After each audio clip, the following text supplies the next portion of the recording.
Hi friends, welcome back to my channel. Friends అందరూ ఎలా ఉన్నారు? బాగున్నారా? నేనైతే చాలా బాగున్నాను. సో ఈరోజు వీడియోలో మనం చిన్న చేపలు, అదే పచ్చి నెత్తళ్ళు అంటారు కదండి, వాటి ఇగురైతే చేసుకుందాము. ఫస్ట్ అయితే ఇలా కల్లుప్పు అలాగే పసుపు వేసుకొని శుభ్రంగా కడిగేసుకోవాలండి. ఇలా ఉప్పు అలాగే పసుపు వేసుకొని వాష్ చేసుకున్నట్లయితే మనకి ఆ నీచు వాసన అనేది రాదు ఎక్కువ శాతం. సో ఇలా నీట్గా ఉప్పు పసుపు వేసి కడిగేసుకోండి. సో చక్కగా 2-3 సార్లు వాష్ చేసేసుకోవాలండి.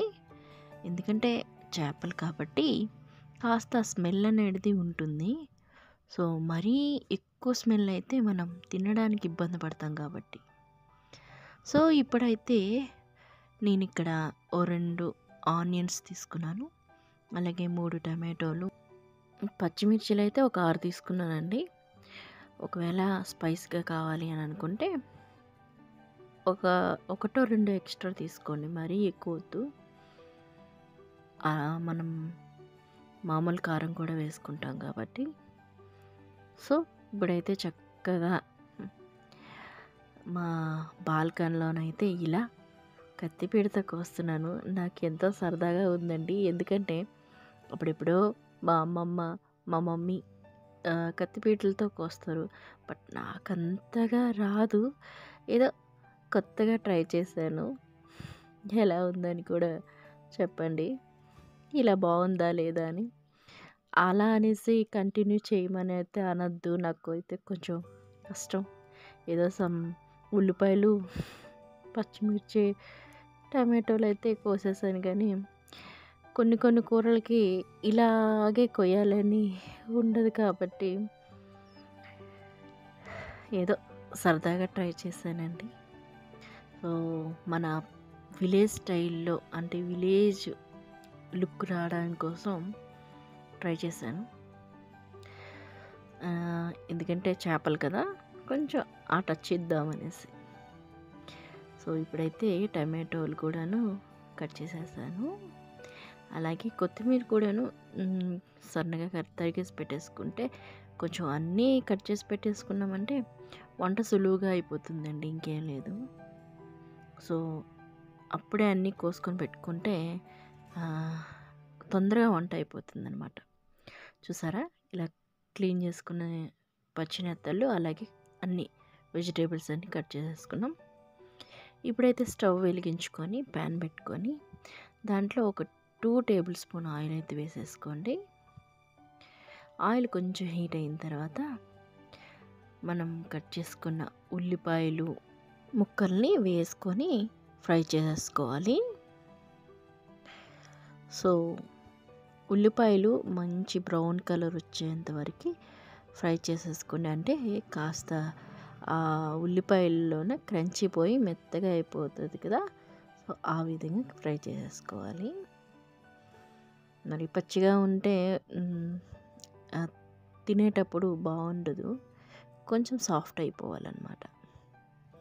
సో చూస్తున్నారు కదా, నేను ఇక్కడ కొంచెం వేగంగా ఫ్రై అవ్వాలనేసి కొంచెం సాల్ట్ వేసానండి. ఉల్లిపాయలు వేగంగా మగ్గిపోవాలి అంటే కొంచెం సాల్ట్ వేసేసుకోండి, వేగంగా మగ్గిపోతాయి. సో అందులోనూ నేను ఇలా కత్తిపీటతో కోసాను కాబట్టి మరీ అంత సన్నగా రాలేదు. సో ఈ విధంగా వచ్చాయి కాబట్టి కొంచెం ఫ్రై చేసేటప్పుడు కాస్త ఉప్పు వేసుకున్నాను, అలాగే పచ్చిమిర్చి చీలికలను వేసుకున్నాను, అందులోకి కరివేపాకు కూడా వేసేసుకున్నానండి. ఇప్పుడైతే ఉల్లిపాయలు ఫ్రై అయిపోయాయి. దీనిలోకి అల్లం వెల్లుల్లి పేస్ట్ కూడా 1 స్పూన్ వరకు వేసుకున్నాను. అల్లం వెల్లుల్లి పేస్ట్ కూడాను మంచిగా ఫ్రై అవ్వాలండి, లేకుంటే మనకి ఆ పచ్చి వాసన అనేది వస్తుంది. కర్రీ చేసేటప్పుడు మాత్రం అది మాత్రం గుర్తుపెట్టుకోండి, మంచిగా ఫ్రై అవ్వాలి. ఈ ఉల్లిపాయలతో పాటు అల్లం వెల్లుల్లి పేస్ట్ కూడాను ఫ్రై అవ్వాలి. సో నేను ఇలా మంచిగా ఫ్రై చేసేసుకుంటాను ఎప్పుడూ. తర్వాత దీనిలోకే కొత్తిమీర కట్ చేసుకున్నాం కదా, అది కూడా వేసేయండి. లాస్ట్లో వేసే కన్నా కొత్తిమీర ఇలా ఫ్రై చేసుకుంటే మనకి ఆ పచ్చి అంటే కొత్తిమీర స్మెల్ అనేది ఎక్కువగా రాదనమాట. ఓకేనా? సో ఇప్పుడైతే టమాటోలను కూడాను వేసేసేయాలి. సో ఇలా చక్కగా ఫ్రై చేసేసుకోవాలి. అంటే టమాటోలు కూడాను మంచిగా ఉడికిపోవాలన్నమాట, మెత్తగా అయిపోవాలి, గుజ్జులా తయారైపోవాలన్నమాట. మనము చేసుకునేది ఇగురు కాబట్టి కొంచెం డ్రైగానే ఉంటుందండి. సో ఇందులోకి రుచికి తగ్గట్టు ఉప్పు అయితే వేసేసుకున్నాను. అలాగే ఇప్పుడు పసుపు, కారం, ఉప్పు, అదే పసుపు, కారం, గరం మసాలా, ధనియాల పొడి వీటన్నిటిని వేసేయాలండి. సో పసుపు, అలాగే 1/2 స్పూన్ వరకు పసుపు, అలాగే ఒక 2-3 స్పూన్లు, చిన్న స్పూన్లు అండి నాది. సో దాంట్లో 2-3 వేసుకున్నాను. మీది ఒకవేళ స్పూన్ బట్టి, క్వాంటిటీ బట్టి, కారం బట్టి కొంచెం ఎక్కువ తక్కువ చేసుకోండి. అలాగే గరం మసాలా 1/2 స్పూన్ వరకు వేసుకున్నాను. అలాగే ధనియాల పొడి 1 స్పూన్ వరకు వేసుకున్నాను. వేసుకొని చక్కగా మంచి గుజ్జులా తయారు చేసుకోవాలి.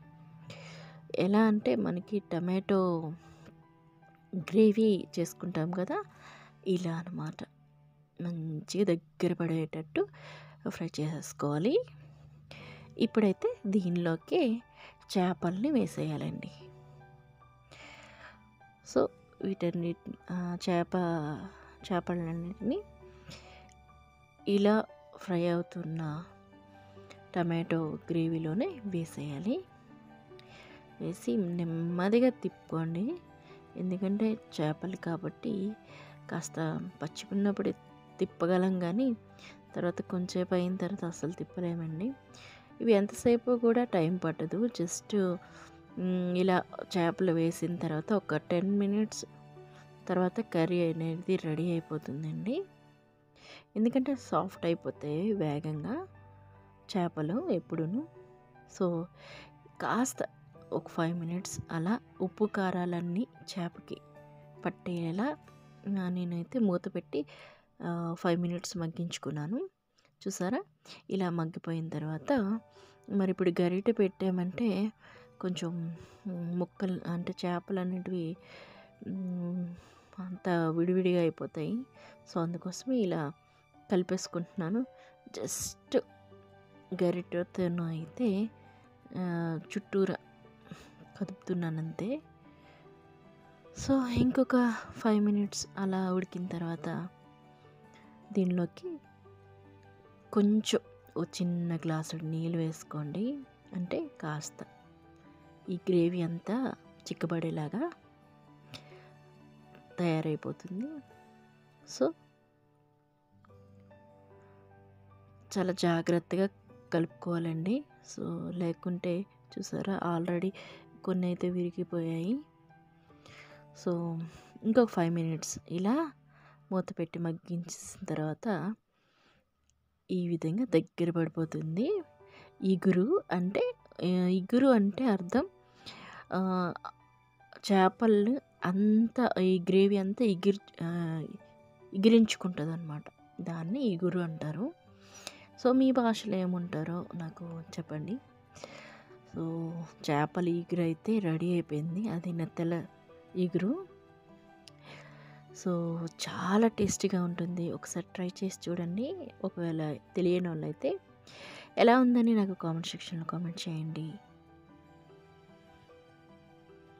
ఈ వీడియో కనుక మీకు నచ్చినట్లయితే లైక్ చేయండి, షేర్ చేయండి. అంతేకాకుండా నా ఛానల్ అయితే తప్పకుండా సబ్స్క్రైబ్ చేసుకోండి. ఇలాంటి మంచి వీడియోలతో మళ్ళీ కలుసుకుంటాను. Thanks for watching. Keep smiling. Bye.